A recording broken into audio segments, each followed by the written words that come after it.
El tablero mundial actual, la tensión entre Estados Unidos y China va mucho más allá de una simple disputa comercial. Se trata de una lucha por el liderazgo global en un mundo cada vez más incierto. Y a pesar de que la Constitución norteamericana impide que Trump aspire a un tercer mandato, a una reelección, solamente un acontecimiento extraordinario podría justificar esta limitación de la Carta Magna norteamericana y permitirle un nuevo mandato. ¿Y cuál podría ser un acontecimiento extraordinario que justifique su deseo explícito? Una guerra.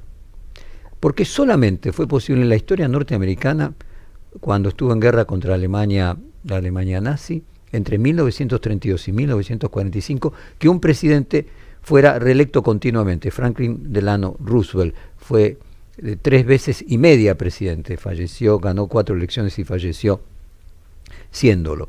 Y por lo tanto es muy lógico suponer que si Trump aspira a una tercera presidencia que limita la Carta Magna, necesite un hecho de tal magnitud como para que el país decida no cambiar a su presidente, como podría ser una guerra. Vamos a escuchar al propio Trump decir que dice, mucha gente me dice, tenés que volver a presentarte, les encanta el trabajo que estamos haciendo, y Trump considerando un tercer mandato. Un breve, escuchémoslo en sus propias palabras, un breve comentario de Trump.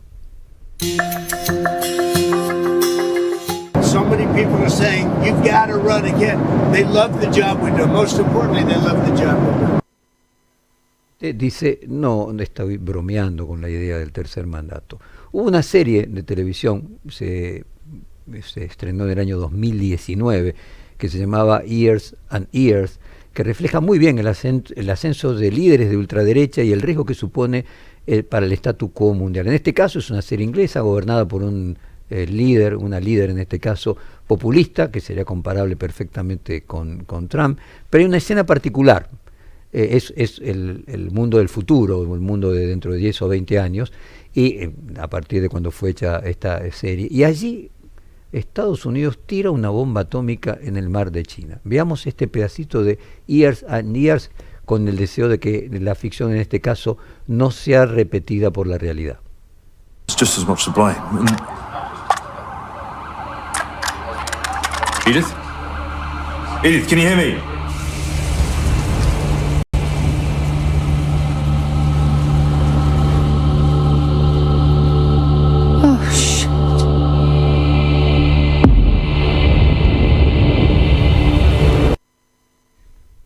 El oh shit era en el momento, aquellos que nos están escuchando por radio y no lo pudieron ver, de que explotaba un hongo atómico sobre el mar de China, que obviamente es un lugar en disputa. De hecho, China ha construido una especie de islas artificiales para que el mar de China se extendiera a la famosa 200 millas, a prácticamente todo el estuario de alrededor de China, poniendo en peligro incluso a países como Japón, como Filipinas.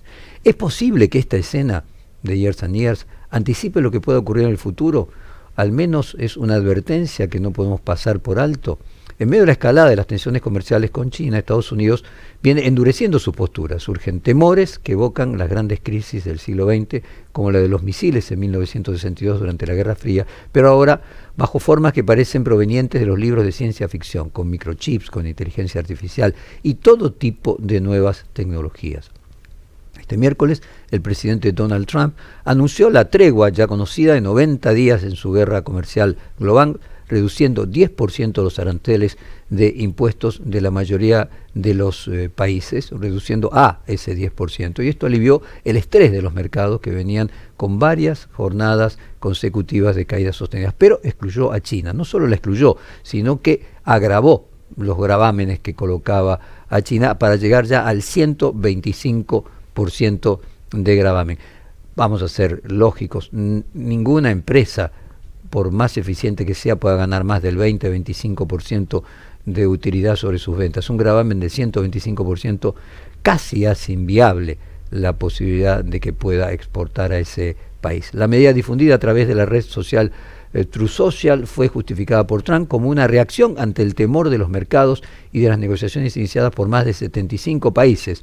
La aplicación errática y cambiante de estos aranceles, como en el caso de la Unión Europea, viene generando, sabemos, gran incertidumbre global. Pero nosotros queremos focalizarnos con China, porque China fue señalada por Trump como desleal con los mercados, endureció los gravámenes en su contra, mientras que países como Japón, India, Vietnam, Reino Unido recibieron alivios arancelarios, mientras que otro como Argentina se mantiene el 10% de arancel, que en realidad es general. México y Canadá, inicialmente incluidos, fueron luego eximidos del listado. Vamos a ver cómo respondía China a lo que Trump llamaba el Día de la Liberación, el 2 de abril, y vamos a ir generando cómo explicaciones de distintos especialistas nos colocan en la hipótesis plausible de que pueda haber realmente una guerra militar, no solo comercial, con China. Vamos primero a la respuesta de China a los aranceles, día 9 de abril. Un 84% de aranceles a las importaciones estadounidenses a partir de mañana. Lo ha anunciado China el mismo día en que entraban en vigor los de Washington. Y es que en esta escalada Beijing no pierde el paso. El último incremento del 50% iguala al reciente ordenado por Trump. El marcador actual, y es muy improbable que el partido acabe así, es de 84% para los productos estadounidenses y el 104% para los chinos, lo que deja un margen a Beijing para profundizar en esta espiral que desliza a las dos grandes economías globales al desacoplamiento. Es un claro golpe en la mesa y una demostración de que China, como ya prometió, luchará hasta el final. La prensa estos días ridiculiza a los países que, tras recibir los aranceles de Trump, han pedido negociaciones para rebajarlos. La última medida china castiga a todos, pero especialmente a las compañías estadounidenses que quieren vender en el vasto mercado chino, por lo que es probable que se sienta el impacto pronto en las bolsas. Ha desvelado hoy sus contramedidas China muy tarde, pasadas las 7 de la tarde, aquí un horario desacostumbrado. Lo más relevante de la jornada antes era que al fin había hablado Xi Jinping, presidente chino, quien se había mantenido en silencio en lo más duro de la espiral arancelaria. Ha dicho Xi que China fortalecerá las relaciones con sus vecinos, y es que urge minimizar el golpe. También la plana mayor del gobierno se ha reunido hoy para aprobar medidas que estabilicen los mercados y estimulen la economía, en concreto el consumo interno, para no ser tan dependientes de las exportaciones. Ante el Comité Nacional Republicano del Congreso, Trump había afirmado que los países afectados por sus recientes aumentos arancelarios estaban desesperados por alcanzar un acuerdo, le estaban besando el trasero, pero se mantuvo firme con China. Le vamos a pedir a nuestro locutor Elian López Caucero que traduzca en tiempo real las declaraciones del presidente anunciando esta tregua por 90 días, asumiendo que todas las palabras del presidente norteamericano habría que ponerlas en duda todo el tiempo, porque evidentemente si algo carece es de respeto por la palabra. Escuchémoslo. Hice una pausa de 90 días para la gente que no tomó represalias, porque le dijimos que si tomaban represalias se las íbamos a doblar. Eso es lo que hice con China, porque tomaron represalias. Así que ya veremos cómo sale todo. Creo que va a salir muy bien.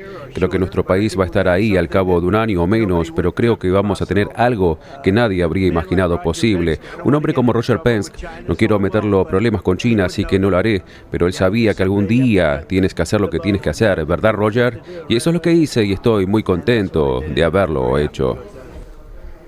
Bueno, Roger es Roger Penske, de 87 años, una figura legendaria del automovilismo, fundador del Team Penske, una de las escuderías más exitosas de la historia del deporte automotor. Además es propietario de la organización de IndyCar Series en el circuito de Indianápolis, el Motor Speedway, donde se celebra una de las competiciones automovilísticas más importantes del mundo. Y el mensaje detrás de esta comparación es simbólico. Penske es representado como el talento, la eficiencia, la estrategia norteamericana frente al despilfarro de recursos por parte de otras naciones. Un deseo de volver a ser triunfador y volver a la vieja American Way of Life de Trump, que promete constantemente para sus simpatizantes. Sería algo así como el director técnico que saca a la Argentina campeona mundial.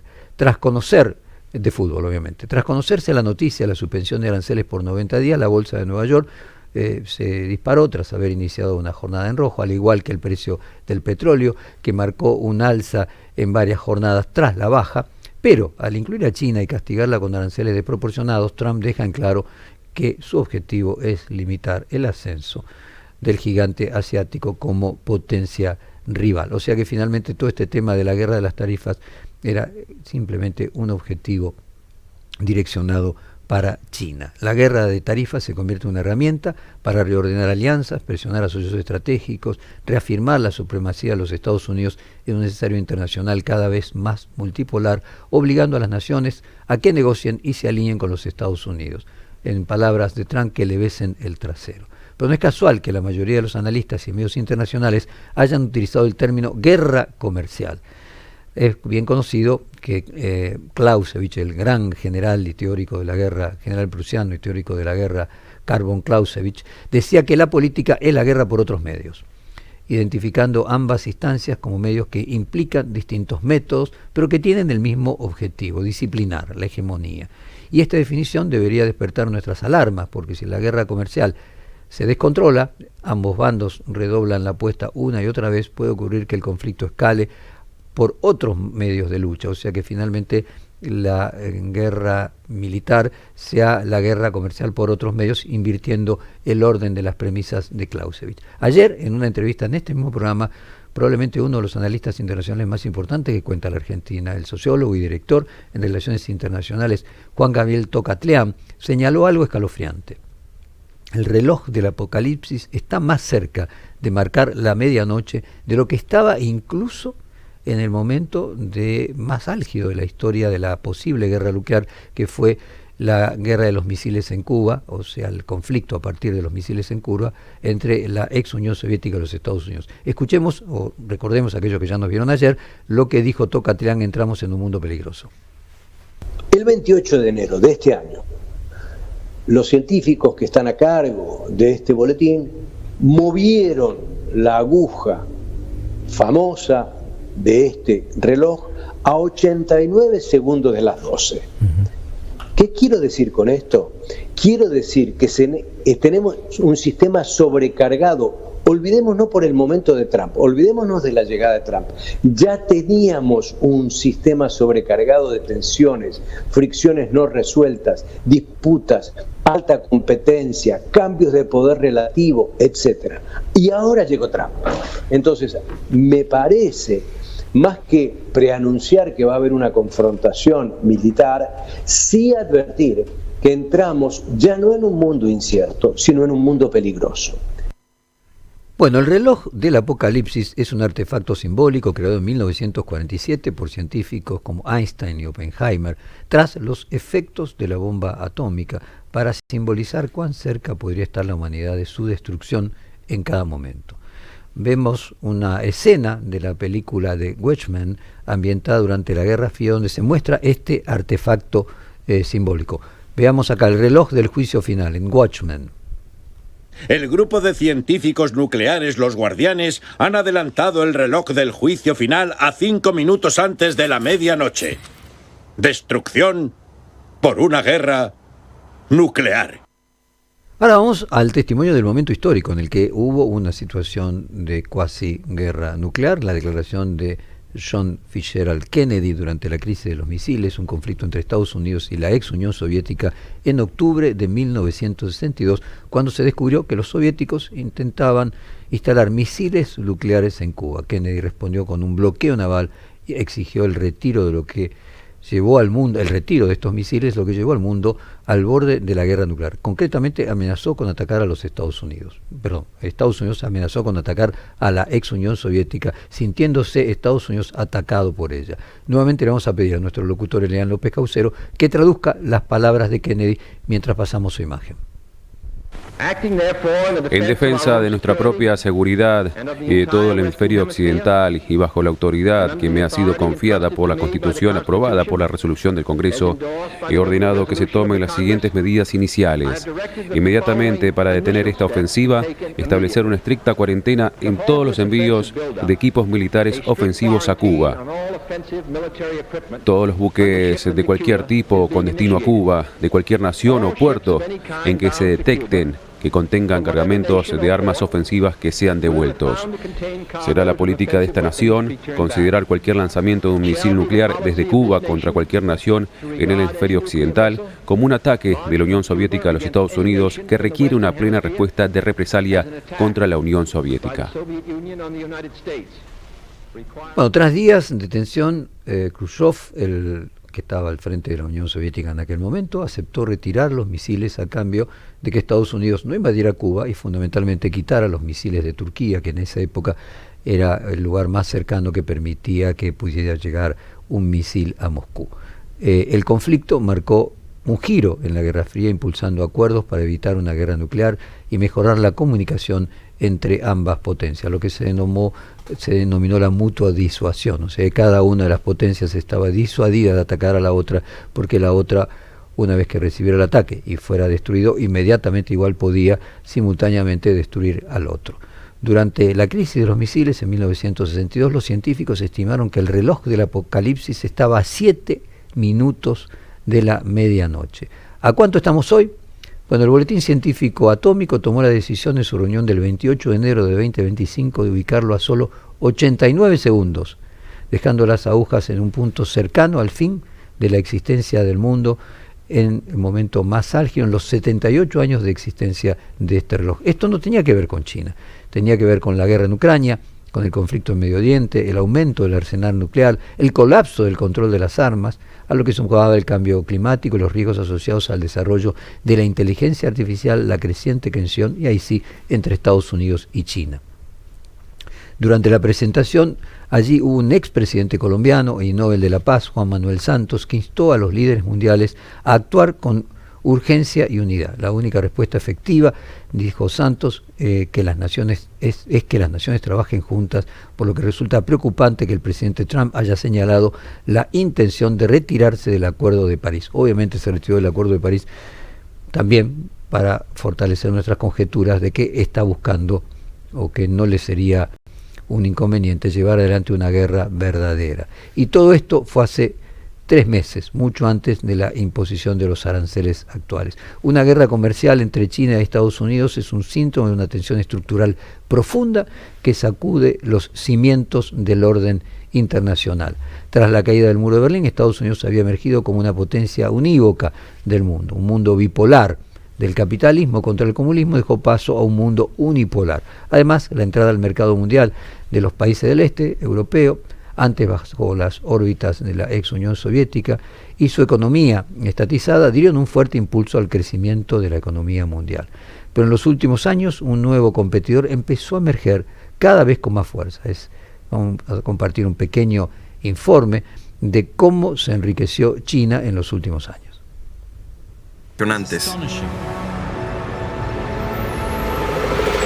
Nada parecido había sucedido antes. Solo 40 años, 28 años atrás, cuando China incorpora a Hong Kong, en Beijing lo más habitual eran las bicicletas, las famosas bicicletas chinas. Hoy no queda ninguna, son autos eléctricos y parece una ciudad del futuro. Economía de mercado, aunque con fuerte intervención estatal, un partido único, una combinación que le permitió al gigante asiático ganar peso cada vez más preponderante en el mundo. Se dice casualmente que el hecho de que no tenga división de poderes y que decidan directamente desde el Ejecutivo les ha dado más velocidad en la toma de decisiones, y ha sido casualmente una de las discusiones que se hace sobre cómo la democracia puede competir con un sistema autoritario que no tiene, podríamos decir, entre comillas, la pérdida de tiempo en la toma de decisiones a través del balance de distintos poderes. Las sanciones, la disputa por la influencia global, la carrera por el liderazgo en sectores estratégicos como los microchips o las nuevas energías son piezas de una lucha por definir quién marcará las reglas del siglo XXI. No se trata por ahora de una guerra convencional, pero sus consecuencias pueden ser igual de disruptivas. El concepto clave para entender el riesgo que encierra esta lucha hegemónica es el de la trampa de Tucídides. Vamos a compartir, nuestra audiencia ya otras veces se la hemos mencionado, vamos a compartir qué engloba esta idea de la trampa de Tucídides. La trampa de Tucídides es un término que se refiere a la tensión que se produce cuando una potencia nueva reta a otra potencia establecida, lo cual comúnmente genera guerra. Este fenómeno fue descrito por el historiador ateniense Tucídides en su narración de la guerra del Peloponeso, en la que expuso que Atenas llegó a tener un gran poder, el cual rivalizó con el de Esparta. Parte de su escrito dice: fue el ascenso de Atenas, y el temor que eso inculcó en Esparta, lo que hizo que la guerra fuera inevitable. Es decir, Tucídides se percató de que a lo largo de la historia se genera tensión entre ciudades poderosas, las cuales buscan imponer su poder. La tensión entre potencias se debe al rápido cambio en el balance del poder. A pesar de esto, Tucídides afirmó que lo bueno de la historia es que sirve para aprender del pasado. La trampa de Tucídides es una idea popularizada por el politicólogo Graham Allison, que observó 16 casos en los últimos 500 años donde una potencia emergente desafía a una potencia establecida y en la mayoría de los casos el resultado es que termina en guerra. La dinámica no implica que la guerra sea inevitable, pero sí que el peligro latente si no se gestionan cuidadosamente las tensiones y se establecen mecanismos de cooperación y contención. El rápido crecimiento económico, tecnológico y militar de China ha generado preocupación en Washington, mientras que Pekín recibe muchas de las acciones de Estados Unidos como un intento de frenar su ascenso. La competencia por la influencia en el Asia-Pacífico, el conflicto con Taiwán, la guerra comercial, son expresiones de esta tensión estructural.